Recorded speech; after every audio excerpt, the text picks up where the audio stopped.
Hello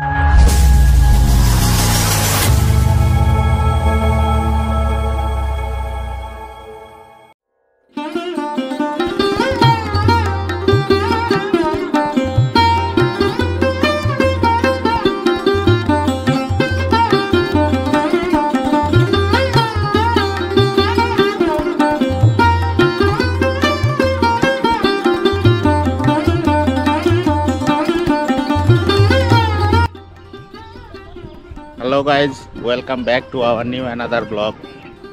প্রিয় দর্শক, আজ আপনাদেরকে নিয়ে এসেছি বগুড়ার সেই ঐতিহ্যবাহী একটা স্থান, যেটা আমরা ছোটবেলা থেকেই সবাই এই ইতিহাস সম্পর্কে পরিচিত, এই ইতিহাসের সাথে পরিচিত। হ্যাঁ, আপনারা ঠিকই আইডিয়া করেছেন, আমরা এখন চলে আসছি বগুড়ার মহেস্থানগড়ে। আর মহেস্থানগড়ে আসছি, এটা হলো বেহুলা লক্ষিন্দরের বাসর ঘর। আমরা এখন যেখানে দাঁড়ায় আছি, এটা হলো বেহুলা লক্ষিন্দরের বাসর ঘরের ঠিক সামনেই। এখানেই বেহুলা লক্ষিন্দরের বাসর ঘর। আর আজ দেখতে দেখতে চলে আসলাম সেই বেহুলা লক্ষিন্দরের বাসর ঘরে। চলুন আমার সাথে থেকে আপনাদেরকে ঘুরে দেখাই বেহুলা লক্ষিন্দরের বাসর ঘর।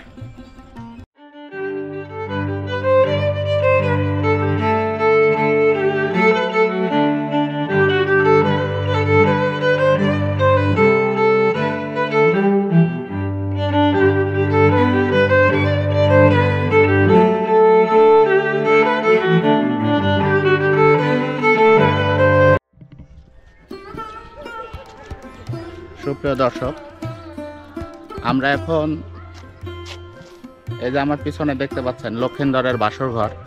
আমরা এখন চলুন উঠি এই লক্ষিন্দরের বাসর ঘরের উপরে। আসলে এটার কাহিনীটা লোককথা, লোকমুখে যেটা শোনা যায়, লক্ষিন্দরের বাবা ছিলেন চাঁদ সওদাগর। আর চাঁদ সওদাগর ছিলেন হিন্দু ধর্মের শিবের একজন খুবই একনিষ্ঠ ভক্ত। আর শিবের কন্যা ছিলেন মনসা।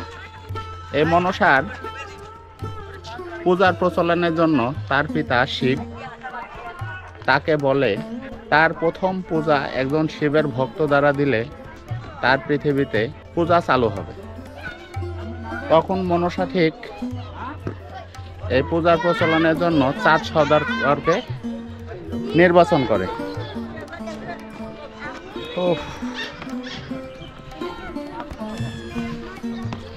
আর এই চাঁদ সওদাগরকে যখন পূজার কথা বলা হয়, তখন তিনি অস্বীকার করেন, যেহেতু উনি শিব ভক্ত।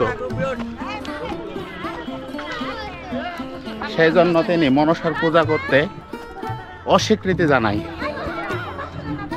আর এতে মনসা রাগান্বিত হয়ে হাঁপাই গেছি অনেক উঁচু। মনসা রাগান্বিত হয়ে সেরে বলে যে, তুমি যদি আমার পূজা না করো তাহলে তোমার সব ছেলেদেরকে মেরে ফেলা হবে। এবং সেই কথার অনুযায়ী তার লক্ষিন্দর ব্যতীত সব ছেলে সর্বদংশনে মারা যায়। হাঁপাই গেছি।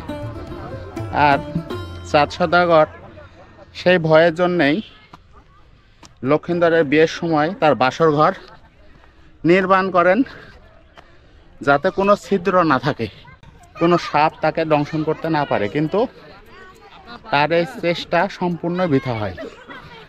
আর এই যে আপনারা যেটা দেখতে পাচ্ছেন, লক্ষিন্দরের পিতা চাঁদ সওদাগরের নির্মিত সেই বাসর ঘর। চলুন আপনাদেরকে উপর থেকে অংশটি দেখায়। এটা মাটি থেকে প্রায় অনেকটুকুন, 45 ফিট উপরে।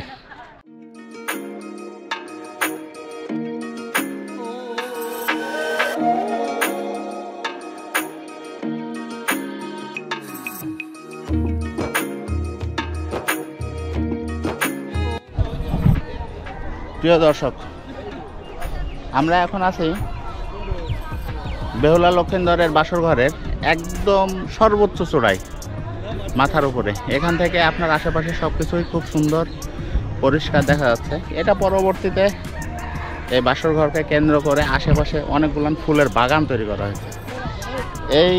এখানে ঢুকতে হলে প্রবেশ মূল্য 30 টাকা, জনপ্রতি প্রবেশ মূল্য 30 টাকা দিয়ে আপনাকে প্রবেশ করতে হবে এই বেহুলা লক্ষ্মীধরের বাসর ঘরে।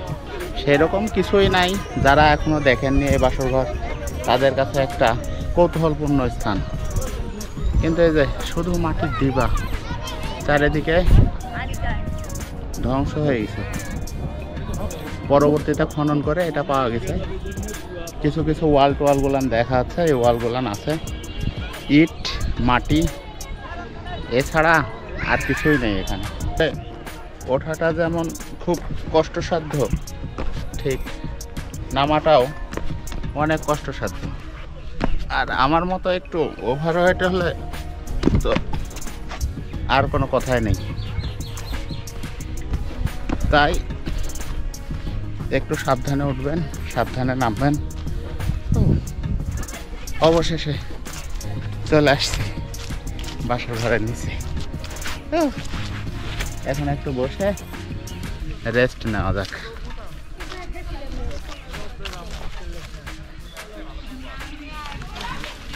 আমরা এখন এখানে বসবো, এখানে অনেক ছায়া। তো দর্শক, এই ছিল আমাদের বেহুলা লক্ষ্মীধরের বাসর ঘরের ভিডিও। আপনারা সবাই ভালো থাকবেন, সুস্থ থাকবেন। আল্লাহ হাফেজ, টাটা।